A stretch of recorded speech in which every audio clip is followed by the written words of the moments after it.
akan membahas tentang kompetensi dasar KD 31 dan KD 41.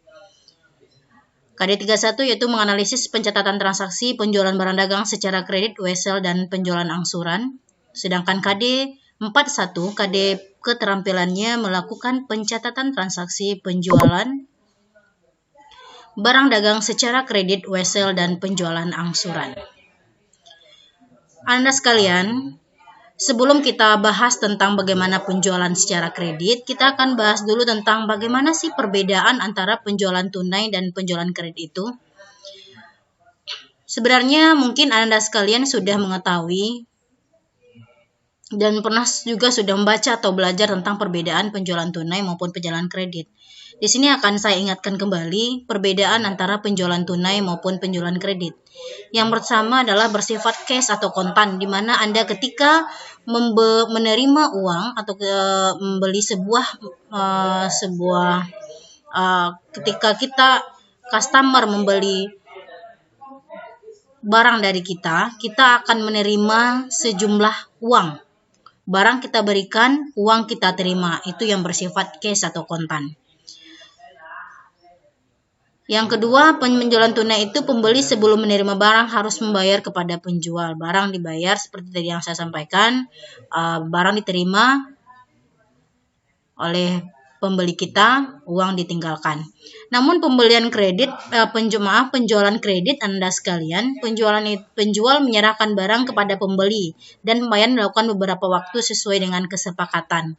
Itu penjualan secara kredit, maupun penjualan barang dagang secara kredit maupun penjualan kreditnya dengan wesel atau nanti pun dengan angsuran yang kita akan bahas kupas tentang materi ini lebih lanjut. Kami akan mengelompokkan materi pembelajaran yang berada pada KD 31 dan KD 41. Yang pertama adalah materi yang akan Anda dapatkan adalah bagaimana penjualan barang dagang secara kredit. Yang kedua, bagaimana penjualan barang dagang dengan wesel atau menggunakan wesel. Yang ketiga, penjualan barang dagang secara angsuran. Dan Ibu rasa Anda sekalian tidak asing lagi dengan istilah seperti ini. Baiklah Anda sekalian, kita bahas yang pertama yaitu penjualan atau pencatatan penjualan secara kredit. Untuk pertemuan kita pada hari ini, pertemuan pertama kita hanya membahas bagaimana penjualan secara kredit. Tadi dari bagaimana pencatatannya ketika penjualan, bagaimana pencatatannya ketika barang kita terima kembali atau istilahnya adalah retur penjualan. Yang ketiga, bagaimana pembayaran penjualan barang tersebut atau penerimaan piutang oleh kita. Dan bagaimana pencatatannya penghapusan piutang.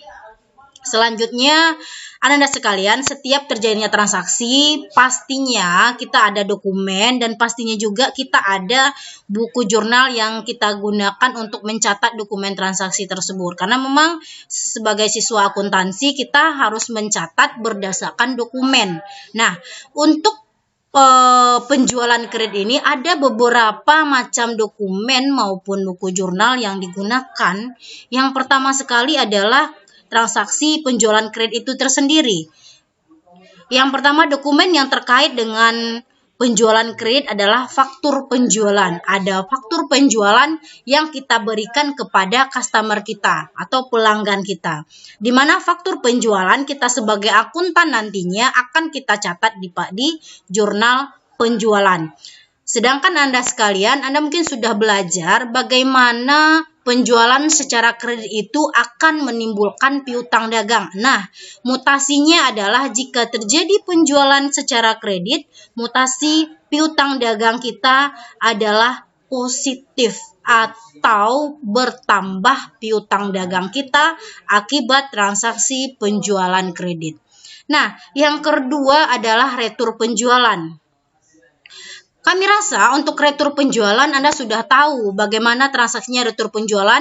Orang yang membeli barang ke kita mengembalikan kembali. Mungkin terjadi kerusakan atau terjadinya kesalahan pengiriman barang terlalu banyak. Maka customer kita akan melakukan retur penjualan kepada kita. Nah, dokumen apa yang ada? Dokumennya adalah dokumen memo kredit. menyatakan bahwa di sana adalah adanya pengembalian barang dagang kita yang dijual. Bagaimana kita mencatatnya? Kita akan mencatatnya di jurnal umum. Saya rasa untuk jurnal umum Anda sudah belajar mengenai jurnal umum itu sendiri. Nah, mutasinya Anda sekalian, mutasinya bersifat negatif atau negatif tersebut mengurangi. Ini kita ingat bahwasanya transaksi kita berhubungan dengan piutang dagang. Otomatis retur penjualan akan berkurang.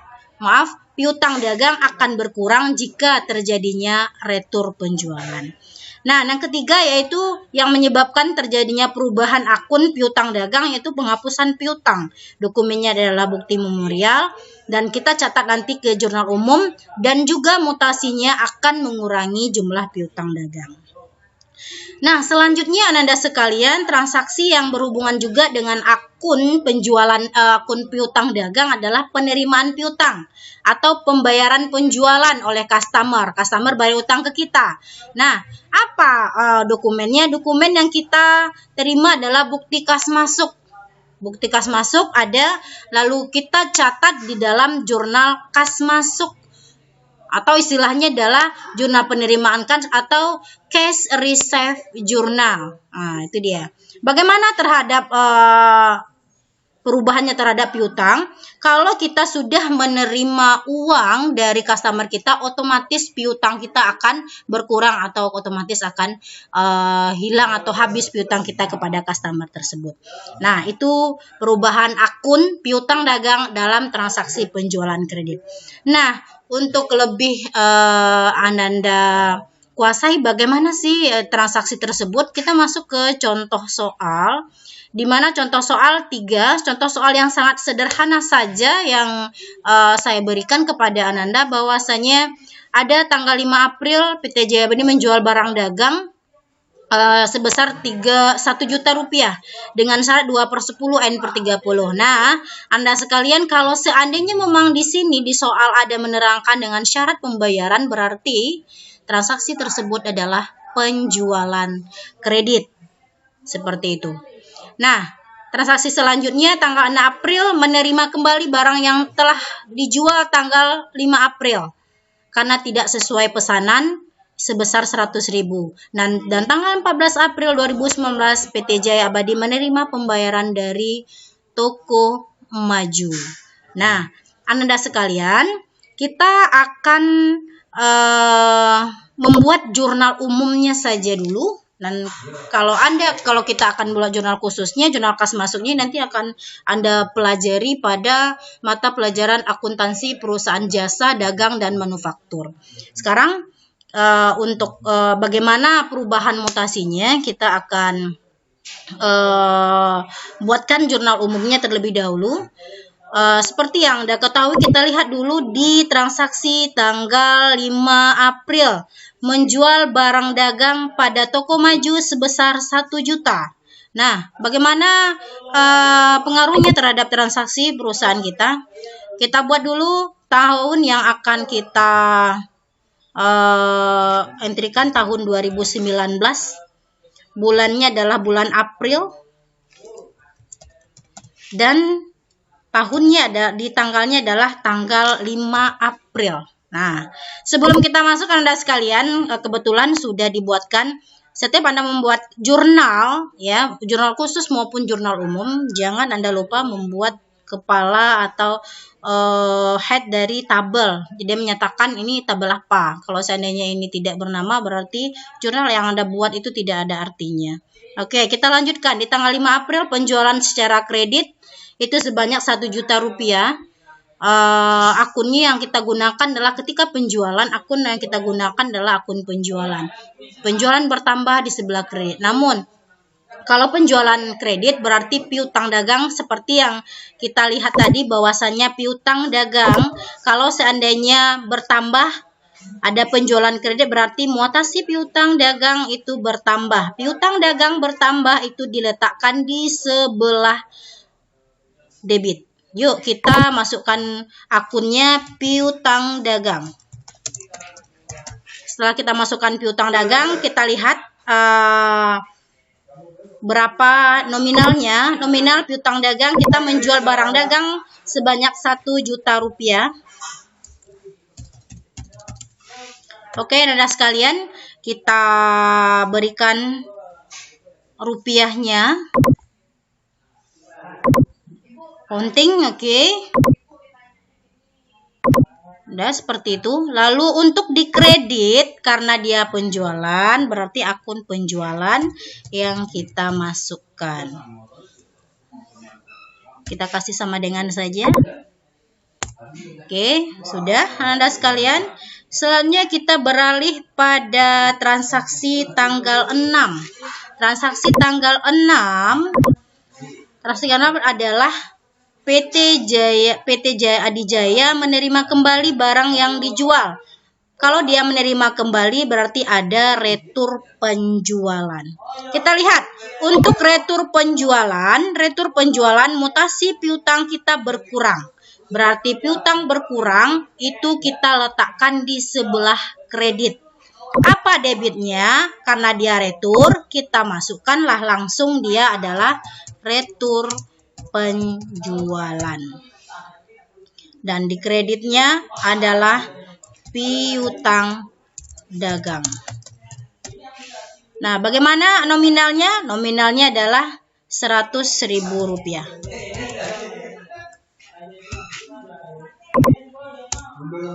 Oke, selanjutnya yang terakhir, jurnal yang terakhir adalah di jurnal di tanggal 14.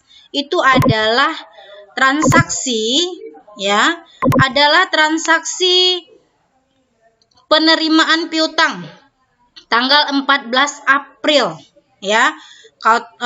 Tanggal 14 April kalau kita lihat untuk pembayaran piutang di sini, penerimaan piutang itu mengurangi mutasi piutang, alias nanti kita akan meletakkannya pada sisi kredit.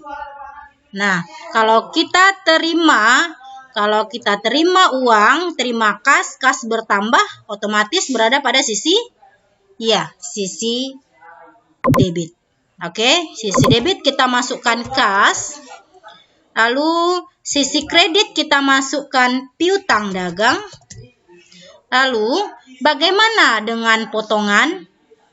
Potongannya Anda sekalian, coba kita lihat di sini cara pengerjaannya, cara menentukan pengerjaannya. Kita lihat di sini bahwasanya yang pertama dari tanggal pembelian 5 bulan 4, ya, 5 April sampai 14 April waktu pelunasan itu adalah 9 hari. Nah, 9 hari ini masuk ke hari diskon, di mana Anda bisa lihat syarat pembayarannya adalah 2/10 N/30, yang artinya customer akan mendapat potongan 2% jika bisa melunasi dalam jangka waktu 10 hari dan pelunasan penjualan ini dalam waktu 30 hari. Nah, kalau kita lihat dari ini, tanggal 5 dia menjual, tanggal 14 dia membayar, otomatis dia masuk ke dalam hari diskon. Dan akan kita perhitungkan potongan penjualannya. Potongan penjualannya ada 2%. Bagaimana cara menghitungnya? 2% dikalikan total, 2% dikali